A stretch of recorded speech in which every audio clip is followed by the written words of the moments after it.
Excited about dining out with my estranged husband for the first time in a while. I was drenched not with cold water but with wine. What? How's the taste of the wine? Standing before me, stunned, was a strange woman, smirking mischievously with a wine bottle in her hand. My name is Mandy.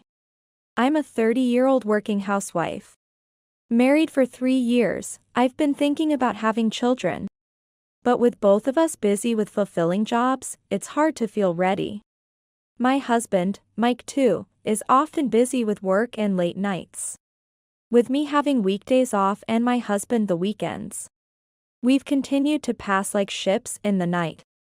Our time together at home is scarce, naturally leading to less conversation. Though we could take paid leave on the same day, neither of us wants to take time off work. Under such circumstances, it's impossible for our relationship to thrive. We've become more like roommates than a married couple. Yet, we haven't divorced, probably because there's still some affection left. While I do feel a bit lonely, I still can't bring myself to quit my job or take a break. Maybe I'm just not suited for marriage, I've thought. However, it's not like we never spend time together. My schedule is flexible, and occasionally our days off align. When they do, we might find ourselves watching a movie together in the living room. This one was a hit, I'd say happily, or my husband might critique. I wish that part had been more surprising, as we share our thoughts over drinks. These moments make me appreciate the joys of marriage, pushing the thought of divorce further away. Maybe the current distance between us is just right. There are countless forms of marriage, each unique. Our relationship is just another variant. Realizing this brings a surprising comfort. We don't blame each other for coming home late due to overtime. If one of us gets home early, we might prepare dinner for the other. If I'm the early one, I make sure everything is ready for my husband to enjoy a bath and dinner as soon as he's home. And if there's time after dinner, we might have a drink or watch TV together. On busy days, we might not see each other for a week, but we're still living together. Enjoying a surprisingly comfortable relationship that I hope continues. However, I've noticed a change in my husband's behavior recently. He's become cold. He doesn't touch the dinner I prepare, saying, "I've already eaten." He declines my invitations to drink together, preferring to be alone. He locks himself in his room, even when I suggest watching a movie he wanted to see on TV. This is a dangerous sign. Maybe I was the only one satisfied with our relationship. My husband has been harboring dissatisfaction that's now coming to the surface. Yet, refusing to eat dinner because it looks unappetizing. And demanding I practice cooking more is harsh. Sigh, I can't relax even when I come home. Hearing him sigh like this hurts. He says, "I don't belong in this house." But isn't it up to him to find his place? I'm not treating him poorly, so such words are hurtful. Wondering if it's all over, I returned home exhausted from overtime one day. Previously, my husband would have prepared dinner if he was home first. But I couldn't expect that from him lately. I should have stopped by the store, but I was too drained. Maybe it's microwave food tonight, I muttered as I entered, finding no dinner prepared. My husband was lounging on the sofa, watching a comedy show. Didn't he used to dislike that comedian? I wondered if his tastes had changed as I went to take a bath. When I returned, I found microwave food prepared for me. Though it wasn't a proper dinner, I was surprised he had prepared something. When I say, "Thank you," he replies with a curt, "Yeah," as the sound of slurping pasta fills the air. Then, my husband speaks up. "Mandy, how about we go out for a meal sometime?" What? We're getting our summer bonus soon, right? Just once in a while. Yeah, I'd like that. All right. I'll make a reservation, so let me know your work schedule. Okay. The conversation was blunt and straightforward, but inside, I was thrilled. He had been cold lately, perhaps upset about something at work. Being invited out for a meal had lifted my spirits. On the day of our dinner, I was rushing to get ready after working late. Are you still not ready? You're so slow. Sorry, just wait a bit longer. We still have time before our reservation, right? We do, but why can't you get ready sooner? His sharp words sting. Sure, I was working until the last minute, even though I knew about our plans.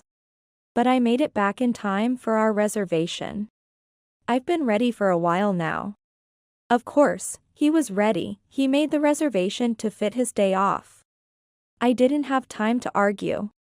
Rushing to change and do my makeup, I suddenly felt something was off. Mike, did you always have that tie? There was an unfamiliar tie around my husband's neck. Despite our busy lives, I thought I knew all the ties he owned, but I didn't recognize this one. Oh.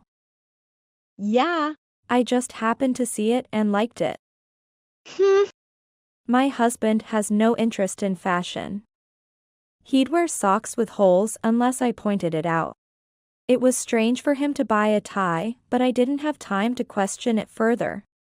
I just reminded myself that things like this happen and finally finished getting ready. Wow, we're going here? We arrived at the restaurant by taxi, and I couldn't hide my surprise. It was an upscale steakhouse, not the kind of place you'd enter casually. I splurged. My husband said with a smirk shining in my eyes. Was it shallow to be dazzled by such extravagance? I felt nervous sitting down in such a fancy place for the first time. But my excitement quickly faded. What, you don't know the manners for a place like this? My husband began, then went on. You know, I come to places like this often, but you really need a rich taste to appreciate it. You can't understand the true deliciousness of this meat. He pretended to know what he was talking about. Listen, this meat comes from a part of the cow that's very rare. He was annoyingly specific, making it hard to enjoy the meal. Phew. High-end meat definitely needs high-end wine, right? Delicious. He shouted boisterously, unfit for the upscale setting. Enough with this drunkard. I was getting increasingly irritated when he said, you know, you could try being a bit more ladylike. Huh? What are you suddenly on about? I don't think I can keep doing this with you. I need someone more attractive. That comment infuriated me. And you think you're in a position to talk? With your loud, inappropriate voice and lack of manners in a high-end place. Why don't you try becoming a more attractive man? I shot back. At that moment, my husband's face froze. I mentally stuck out my tongue at him, feeling triumphant. Oh, he is a very attractive man. It's a shame you can't see that. Here's a gift for you. Suddenly, I heard a voice, and before I knew it, what? My vision turned red. Not from anger, but something had been poured over my head, trickling down.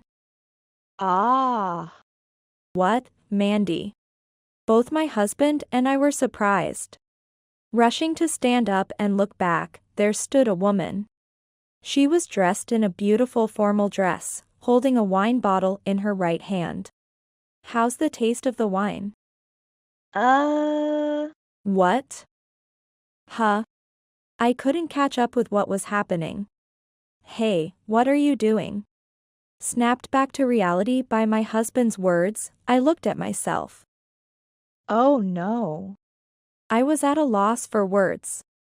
My white dress was now stained red. Looking at the woman, she smirked and lifted the wine bottle. Yes, she had poured wine over my head. Who are you? Why would you do this? I had no recollection of this woman. Yet, why was I subjected to this treatment?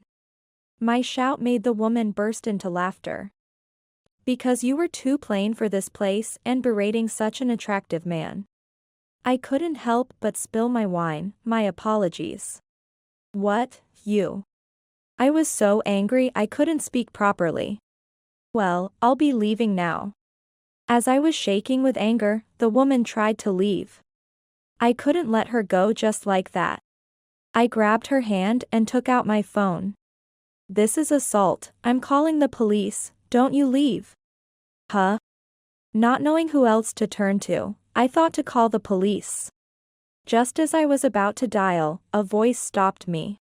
Wait, Mandy, don't be hasty.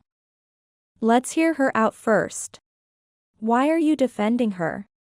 My husband rushed between me and the woman, standing in front of her protectively. Well, I thought we could talk tonight. She's an acquaintance of mine, Lindsay. What? I was dumbfounded by my husband's sudden declaration. An acquaintance of yours? Yes. Actually, she was sitting next to us from the start. But I couldn't find the right moment to introduce her. I thought wine might help somehow. I got impatient and decided to step in. You stepped in with wine, not words. Despite my protest, Lindsay, the woman, showed no remorse. It's because you were speaking poorly of my beloved person, she said, dropping a bombshell. Beloved? What do you mean? Looking at my husband in panic, he appeared troubled. Let's calm down and talk. How can I talk covered in wine like this? Please, let's try to. Try what? Moreover, the wine had spread all over the restaurant floor, clashing with the expensive floor mat. Is this going to require compensation? As I was pondering, the restaurant staff hurried over. Excuse me, is everything all right? We don't allow disturbances in our establishment. Oh, the floor. As expected, the staff screamed upon seeing the floor stained red. I glared at Lindsay, who turned away without a hint of remorse. You, explain this. I confronted my husband, and he finally began to speak sheepishly. Well, I've been seeing her. Lindsay. Excuse me? I was stunned by his sudden confession. So, you're cheating? My husband nodded in response to my question. I was just taking a coffee break at the park during work when she approached me. Wow, a pickup, huh? And things just progressed from there. That escalated quickly. So, I thought maybe over a fancy steak dinner. We could discuss, perhaps, getting a divorce. How starved for meat do you think I am? I couldn't comprehend his logic of trying to appease me with steak. I'm sorry, but I just can't do this with you anymore. Lindsay lifts me up and says I'm wonderful. She's kind and attractive. His words deeply hurt me. So it was just me. I thought we were managing well with our distance as a couple. I thought we had a surprisingly comfortable relationship, but it was only me who felt that way. And she's someone who would pour wine on me? That's because she loves me. I was flabbergasted. Love is truly blind. How can someone who causes such trouble and shows no remorse be considered attractive?